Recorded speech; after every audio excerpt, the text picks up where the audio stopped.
prépare un poulet au citron, à l'ail et au thym, l'une des recettes préférées de son compagnon qu'elle a invité à dîner.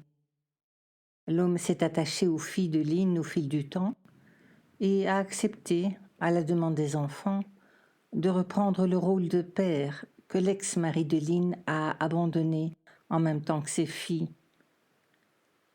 À cette occasion, il a été rebaptisé Papagé, tandis que leur vrai père était relégué au rang de géniteur. Il s'attable dès son arrivée. Lise lance la conversation sur le documentaire Blackfish, l'orque tueuse. Tu savais, Papagé, que les orques sont des animaux extrêmement intelligents? On les soupçonne même d'être plus intelligents que les êtres humains. Nous avons regardé un reportage hier soir avec maman. Cool, fait l'homme. Et qu'est-ce que tu en as pensé? C'était super intéressant, répond la gamine. Hein, maman? Ajoute-t-elle en se tournant vers sa mère. Oh oui, confirme Lynn, qui développe le sujet. Des chercheurs ont analysé le cerveau d'une orque. Ils ont ainsi détecté que ces cétacés ont des zones que nous n'avons pas dans le cerveau, qui sont liées aux émotions. Ce sont des mammifères qui vivent en famille, en groupe. Ils ne se quittent pas de toute leur vie et ont leur propre langage. Chaque famille a une langue? Demande Georges étonné. Oui, répond Lise, c'est fou, hein? Ils parlent tous une langue différente, comme nous, les humains.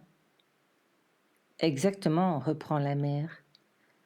Si tu en prends une de l'Atlantique Nord et une autre du Pacifique, ce n'est pas parce que ce sont toutes les deux des orques qu'elles vont s'entendre. Il est donc totalement inadéquat de rassembler dans un espace réduit des orques d'élevage et des orques pêchées quand elles étaient jeunes. Ça va forcément mal se passer entre elles. Le film se déroule au parc aquatique SeaWorld et dresse le bilan des blessés et des morts.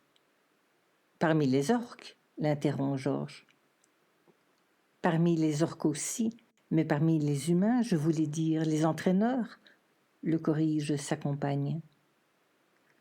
Alors qu'il n'y a pas un seul cas d'agression dans la nature, pas un seul. Les orques ne sont pas des animaux agressifs, ce ne sont pas des animaux qui attaquent. C'est parce que ces animaux vont mal qu'ils développent un comportement violent. Il y a un mâle qui s'appelle Tilikum, qui a été capturé bébé. C'était émouvant, hein, Lise? Oh oui, c'était très triste, dit Lise, encore remuée.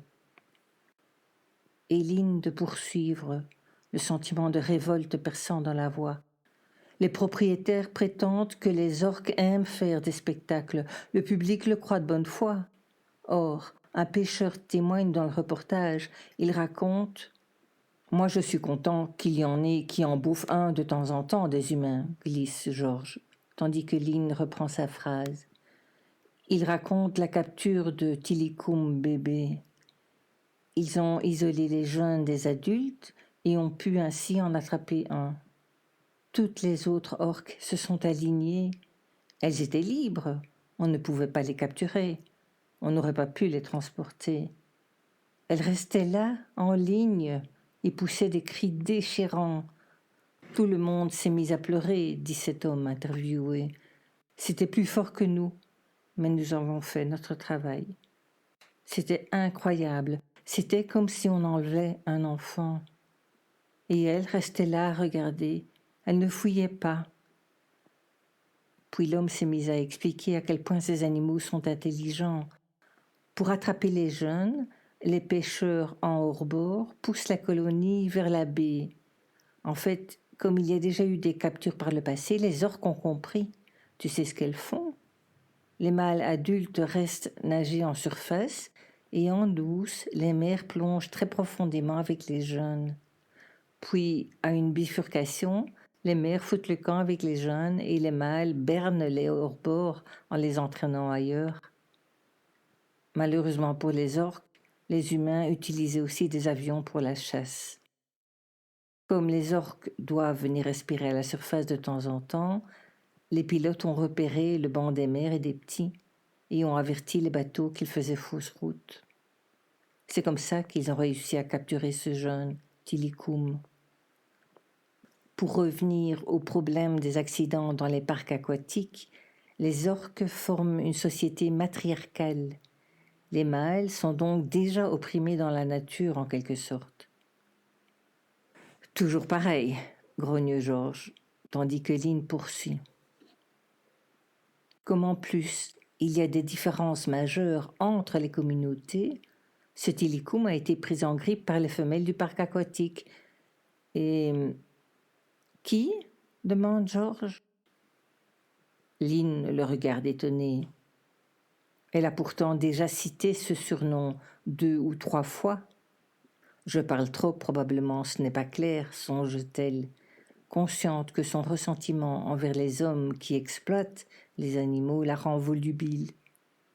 Elle lui répond « Tilikum, le jeune mâle, enfin, jeune quand il a été capturé, et qui entre-temps a atteint 3,5 tonnes quand même, et 5 mètres de long. » Elle poursuit ses explications. Comme beaucoup de défenseurs de la nature tentent d'intervenir, les propriétaires de SeaWorld ont peur que des gens viennent tout saccager pour libérer les orques la nuit. Et moi, je pense que je le ferai, dit Georges. Et les cétacés, continue Lynn, sont mis dans une sorte de conteneur en métal la nuit. Quand ils étaient jeunes, ça allait encore, mais depuis qu'ils ont leur taille adulte, ils sont trop nombreux pour tenir là-dedans et refusent d'y aller. Les propriétaires ont trouvé une solution abjecte, les affamer. Ils ne leur donnent à manger que dans le conteneur. Les orques tiennent jusqu'à ce qu'elles n'en puissent plus. Elles ont trop faim et se résignent à aller manger. Quand elles ressortent le lendemain, le Tilikum est en sang à force d'avoir été agressé par les autres. Et c'est chaque nuit pareil, jour après jour. Les entraîneurs les enferment là-dedans, alors qu'ils savent ce qui va se passer, qu'ils vont le retrouver en sang le lendemain. L'un des entraîneurs disait « c'est inhumain comme traitement, inhumain ». Donc, Tilikum s'est mis à tuer à intervalles réguliers. Il s'est mis à tuer des gens. Bah oui, il a raison, commente Georges. Et les responsables de SeaWorld disent que c'est un accident, que c'est une faute de l'entraîneur, parce que ceci, parce que cela. Mais dire que Tilikum est dangereux, ça non. Ils disent que ce n'est pas un animal agressif, que Tilikum n'est pas le problème. Alors que ce sont chaque fois des entraîneurs expérimentés qui sont morts. Hein, Lise ? Demande Lynn en se tournant vers sa fille. Lise opine du chef, tandis que sa mère continue son récit sur un ton de colère croissante. Le pire de l'histoire, c'est que du coup, on ne le montre quasiment plus, le Tilikum. Il n'a presque plus de sortie, il ne participe plus au spectacle. Il le garde pour son sperme. Il est devenu le mâle d'élevage. Pourquoi ? Parce que cela leur rapporte des millions. Et les auteurs du documentaire présentaient un graphique montrant qu'actuellement 54% des orques proviennent de ce tueur, de cet agressif. « Maman, il n'est pas agressif, » intervient Lise. « Il réagit. » « Oui, tu as raison, ma puce. Je m'emporte tellement, ça m'énerve. Mais il n'est pas agressif, c'est vrai. » Georges, réaliste, glisse dans la conversation. « Ce n'est pas pour autant qu'ils l'abattront. » Lise, désireuse de prendre la défense de Tilikum, raconte à son tour. Ils ont montré pourquoi il réagit comme ça. On lui apprend à faire le tour du bassin. Lui, tout gentil, fait ce qu'on lui demande. Il fait correctement le spectacle. Le problème, c'est qu'il continue à faire le tour du bassin parce qu'il n'entend pas le sifflet pour dire qu'il doit revenir. Donc, il refait encore un tour du bassin et revient vers son entraîneuse. Elle lui donne des poissons, c'est vrai, mais pour un seul tour.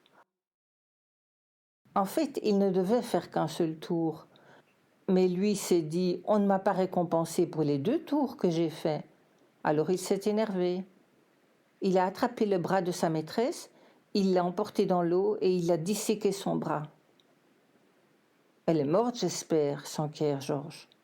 « Oui » répond Lise. « Oui, elle est morte » confirme Lynn quasi simultanément. « Eh bien, c'est peu de choses » assène Georges. Lise, que ses propos choquent, riposte. « Là, c'est pas trop de sa faute, hein ?» « Je m'en fous, moi, dit Georges. Il n'a rien à foutre dans un bassin de merde à jouer au con. Qu'est-ce que c'est que cette idée à la noix ?» Lynn relève mentalement que son homme a une nouvelle fois du mal à suivre la conversation, pensant visiblement que l'entraîneur tué était un homme. Lise poursuit véhémente. « C'est pas la faute des entraîneurs. Les entraîneurs, on les... » « Eh ben, qu'ils dégagent, rétorque Georges. « C'est pas eux, insiste la petite. »« Qu'ils changent de boulot, qu'ils fassent autre chose, » s'entête l'homme. Lynn s'interpose. « Ben justement, c'est ce qu'un entraîneur disait. Je ne peux pas partir, sinon qui s'en occupera? Je ne vais pas le laisser tout seul, ils vont le faire crever. » Ce qui est vrai.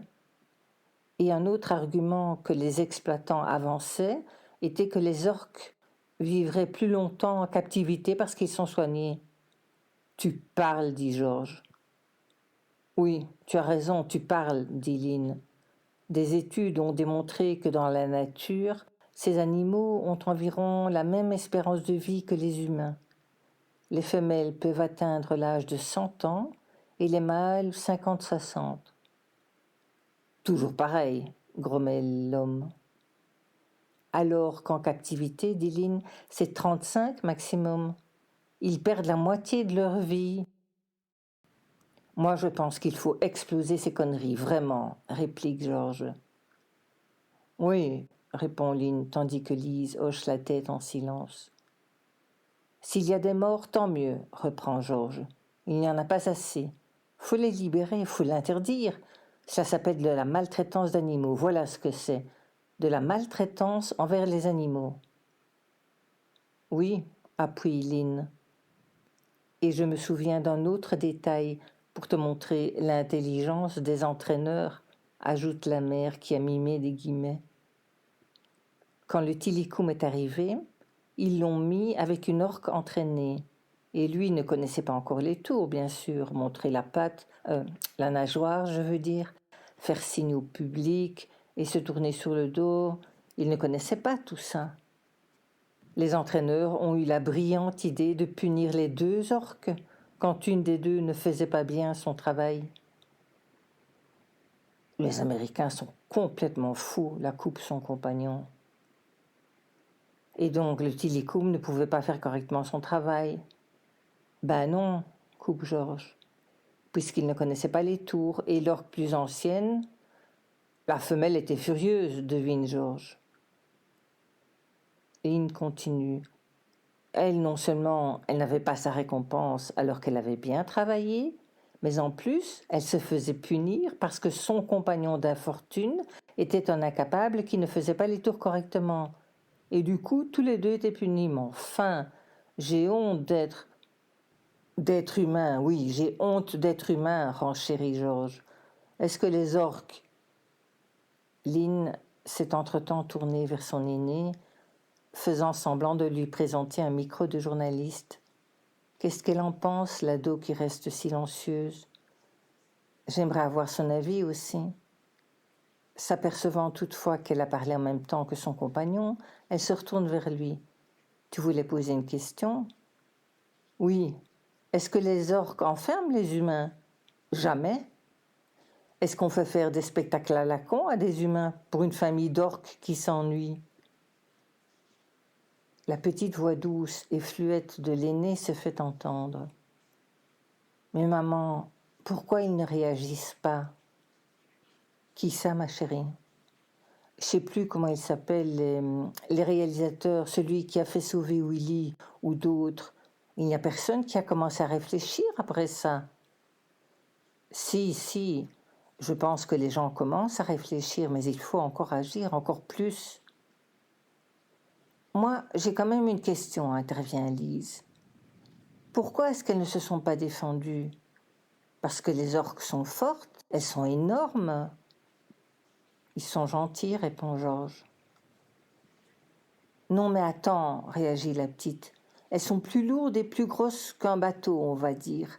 Et pourtant, quand on leur vole un petit, elles ne se défendent pas. Moi, franchement, si je perds mon bébé, je suis désolée, si j'ai un bébé et qu'on me le vole, je vais tout faire pour le récupérer. Ces animaux sont gentils, ce sont de vrais gentils, répond sa mère. Oui, mais ils sont déjà habitués à la chasse, avance Lise. Le seul vrai prédateur, c'est l'homme, la coupe Georges, c'est tout. Le seul vraiment mauvais et méchant, c'est l'homme. Il y a quand même un truc que je ne comprends pas, dit Lise.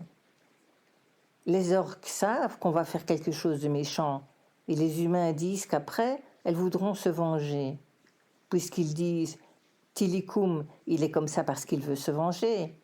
Mais s'ils savent que les orques vont se venger, pourquoi ils les ont capturés? Pour l'argent, explique sa mère. C'est la même histoire, je pense, avec les bœufs musqués du Groenland, entreprend de raconter Georges. Les Inuits, qui sont des chasseurs, passent leur vie à tuer des bœufs musqués, en particulier les mâles. Ce qui fait que la race se maintient, mais bon, c'est tout juste, hein. Ils tuent essentiellement les mâles, les jeunes, enfin un peu n'importe quoi. Or, ces mâles, un certain nombre d'entre eux du moins, se défendent et attaquent les humains, donc les Inuits en l'occurrence, ou les autres. Pourquoi un bœuf attaque? Parce qu'il a vu son copain mourir, parce qu'il a vu son fils, son frère, son machin se faire descendre. Donc, ils se font de temps en temps un Inuit, et ça fait désolant dans le paysage. Ben non, ça fait pas désolant dans le paysage. Moi, j'ai été attaqué par des bœufs musqués. Quand ils trouvent au milieu de rien un pied tendre comme moi avec une charmante donzelle comme était ma compagne à l'époque, ils se disent « on va se les faire ». Ils ont bien raison, tu comprends? Moi, je trouve qu'ils ont parfaitement raison. J'y ai beaucoup réfléchi. Et comment vous vous en êtes sorti, s'inquiète la plus jeune. Eh bien, je n'en menais pas large. Nous nous étions mis à courir comme des dératés, tu penses. Puis, j'ai soudainement pris conscience que plus nous courions, plus ils chargeaient. Je me suis alors retournée brusquement pour leur faire face. J'ai levé les bras au ciel, je les ai regardés dans les yeux et j'ai poussé le plus grand cri primal de ma vie. Ils se sont arrêtés net et ont rebroussé chemin. J'avais tout de suite l'air plus féroce qu'en détalant comme un lièvre affolé.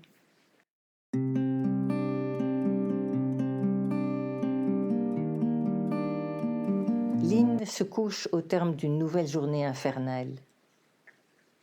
Sans grande surprise, elle a du mal à trouver le sommeil. Ses cogitations la tiennent éveillée. Elle entend soudain « bonheur égale luminosité ».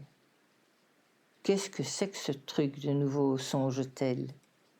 Qu'est-ce que ça veut dire « bonheur égale luminosité » Elle tente de reformuler la phrase.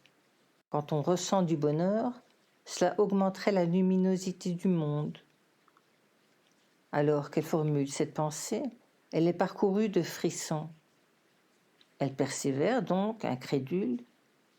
Tout ce que l'on me demande, c'est de ressentir du bonheur pour augmenter le niveau d'énergie du monde.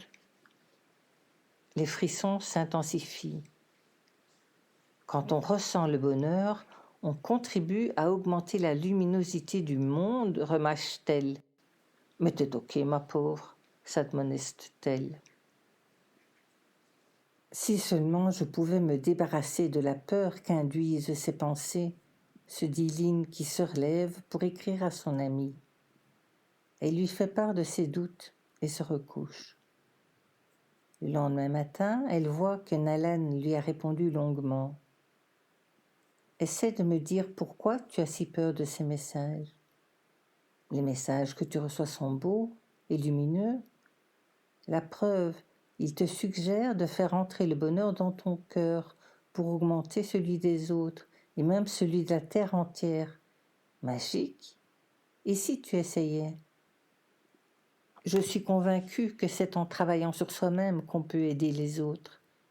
Et puisque tu as le privilège d'être en contact avec le divin, pourquoi ne conclurais-tu pas un accord avec tes anges gardiens? Par exemple, je veux bien recevoir vos messages, mais uniquement quand cela me convient, c'est-à-dire lorsque je fais appel à vous. Et tu détermines une façon de prendre contact avec eux. Recevoir des informations claires, être en contact avec des messagers à haute fréquence vibratoire. Qu'en penses-tu? Allez, ne te tracasse donc pas. Tu dois juste apprendre à converser avec tes amis, les anges. Ce sont tes amis. Dis-toi bien que si tu ressens de la peur, c'est ton ego qui parle. Ne le laisse pas prendre le dessus. Prends ton envol, papillon, je vois d'ici tes ailes. Lynn remercie par écrit son amie pour ses encouragements. Elle ne veut pas la froisser et certainement pas mettre en doute ses convictions, mais elle a pour sa part du mal à croire qu'il y ait réellement des entités, un dieu, des anges. Elle pense plus qu'il s'agit d'une transmission de pensée entre êtres vivants et d'une espèce de puits de science collectif dans lequel chacun puise au gré de son évolution. Et si plutôt qu'un inconscient collectif, il s'agissait d'une conscience collective, s'interroge-t-elle soudain. Le plus difficile à ses yeux est de faire la part des choses entre les peurs, les angoisses et les informations souvenirs qui lui parviennent de son environnement. Lynn vient d'envoyer son mail lorsqu'elle repense à une citation de Werber.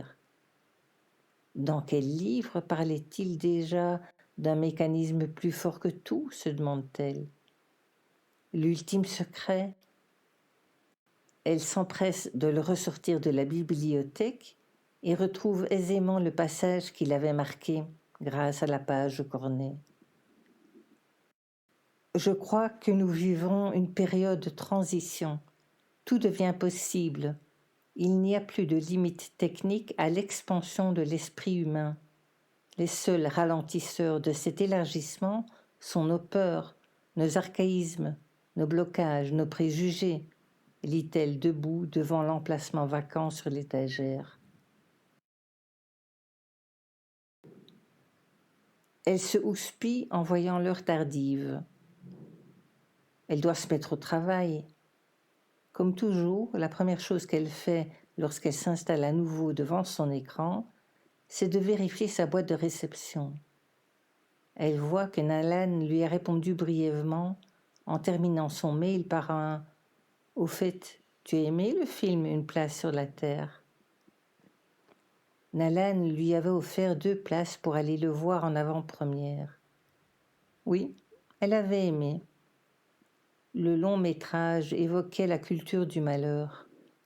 Tu n'en as pas marre d'être triste de la tristesse des autres, résonnait à ses oreilles, comme si le personnage s'était adressé à elle.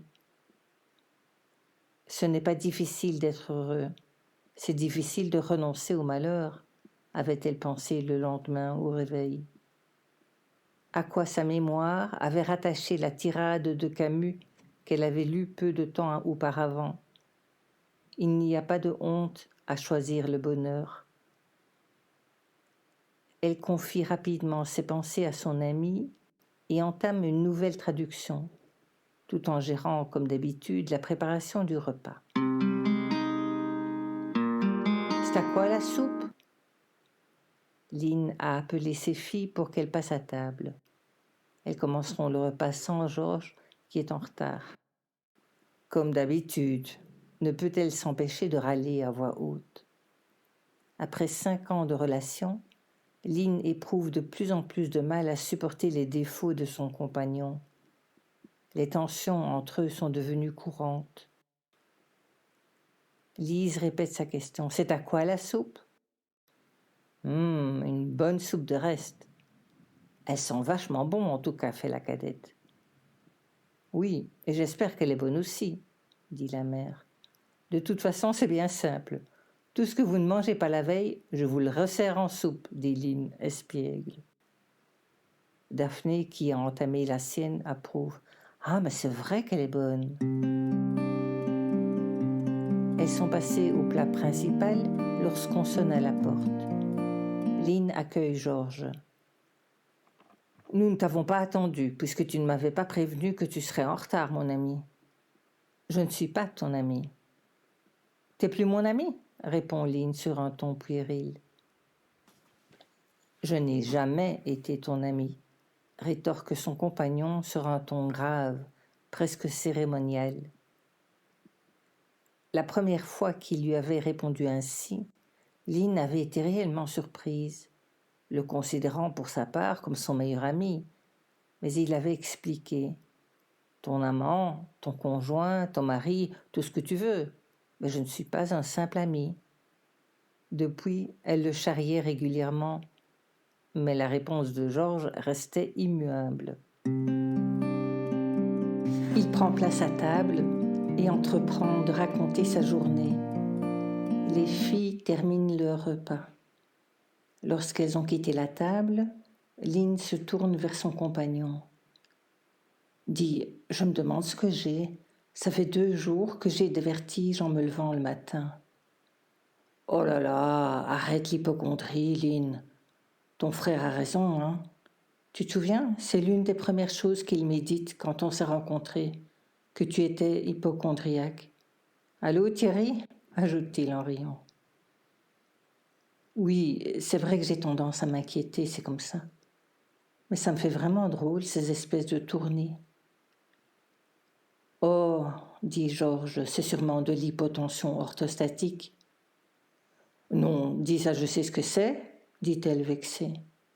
Je sais bien qu'on peut faire de l'hypotension orthostatique quand on se lève trop brusquement, ajoute-t-elle pour bien lui montrer qu'elle connaît le terme médical. Non, non, ici c'était similaire, mais simplement en regardant vers le haut, comme si le simple fait de lever les yeux au ciel me donnait des vertiges. Allô, Thierry? Oh, ça va, finit par rire Lynn, qui se lève pour aller prendre son iPad. Elle veut profiter de la présence de son compagnon pour lui demander son aide. « Comment est-ce que je reviens en arrière ici ?» lui demande-t-elle, montrant l'écran. « On ne revient jamais en arrière, » répond Georges sentencieux.